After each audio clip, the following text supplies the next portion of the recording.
Hey, what's up everyone? In this video we're going to be checking out Decathlon running shoes and finding out if a $9.99 running shoe is any good. Hey guys, what's up and welcome back to the channel. How are we all doing? Let me know in those comments down there. So, $9.99. Now, is this a bargain or a waste of money? I really wanted to try these out because and if you've not seen it, check out the video we've done on the Decathlon clothing. But I really like, if I can, to cater for all runners on this channel.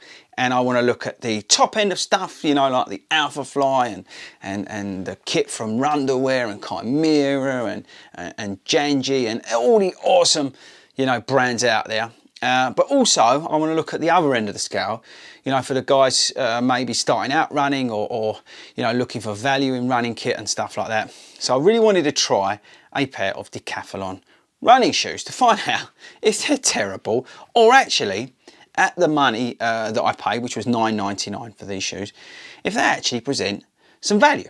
So in this video, we're going to find out if these shoes are any good or not. Right guys, so before we get into whether they're any good or not, I'm going to run you through some of the stats and features like we always do with the other shoes that we do on the channel. So firstly, like I said about a million times, these shoes were $9.99 here in the UK. Now it's got an EVA foam midsole, the shoe has a 6mm drop, it's weighing 235 grams, it's got a synthetic upper and it's got a part rubber outsole here. And that's probably about it actually. So, where do we start? Firstly, fit true to size. Yes, they do. UK 9.5 for me, as always. Lacing is basic, traditional, locks down okay. There isn't a second hole for a runner's knot, just as a heads up. There is elements of foam around the heel.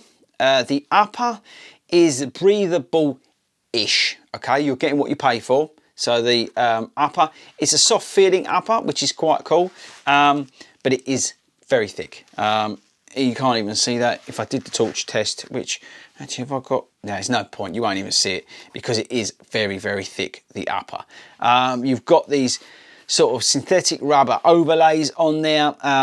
This is obviously to add a bit of protection at the front of the foot, down the side. It's not, that heel thing is not doing anything in terms of stability. Look, it's not doing anything.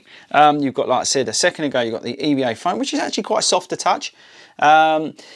The rubber outsole, I've run these in most conditions. I've been lucky enough to run these in most conditions now. And in terms of traction, it's okay. I wasn't sliding about.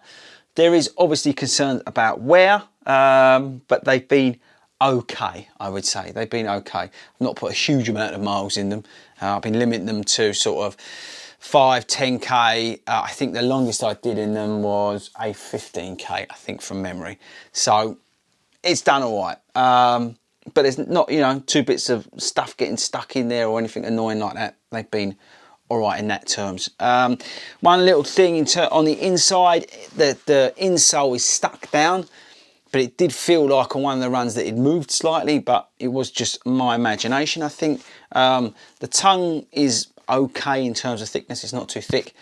Some of these cheaper shoes, they get really thick on the tongues, but this is okay.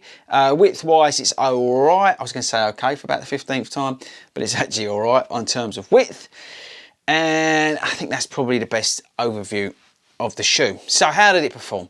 You know what? I was really pleasantly surprised. I put it on and I was thinking this is going to be awful. But you know what? It's actually all right, people. Now, if you've not seen the video I've done on cheap Nike running shoes, check that out. And there was a pair of shoes called and I'm probably going to say, I think it was the Revolution, which actually felt very similar to these. They're both, you know, got sort of a EVA foam midsole that's soft-ish. There's not too much in there in terms of stack height, so you're not getting a lot of cushioning. But it just felt all right. It just felt like a running shoe that you could quite comfortably run a park run in. And I think that's the thing with this shoe. If you are brand new to running or funds are limited and you want a pair of running shoes, I don't think this is the worst thing you could buy. I think this is better than, or sorry, no, it's not better. I think this is on par, and I'm going to get shot for this, with some of those cheaper Nike shoes. And I'm talking the really cheap ones, people, but the ones that cost you like 30, 40 quid.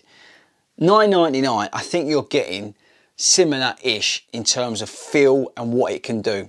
The longevity of this in terms of how it will last and all that sort of stuff, the Nike will obviously last a lot longer. But you know what? If you're getting into running and you're looking for a cheap, affordable pair of shoes to go out and do park run or to go from couch to 5K, this is not the maddest thing you're going to buy. This is not that crazy, people. It doesn't feel as bad as it looks. I know it looks like something that a senior citizen would wear, but it actually isn't that bad. And they do some different styles on. I mean, this is not the cheapest, but it's one of the cheaper lines. They do some different styles on. They do some other funkier ones on there. So maybe have a look at some of the other ones. But you know what? I was actually pleasantly surprised. For $9.99, this isn't the maddest shoe I've bought.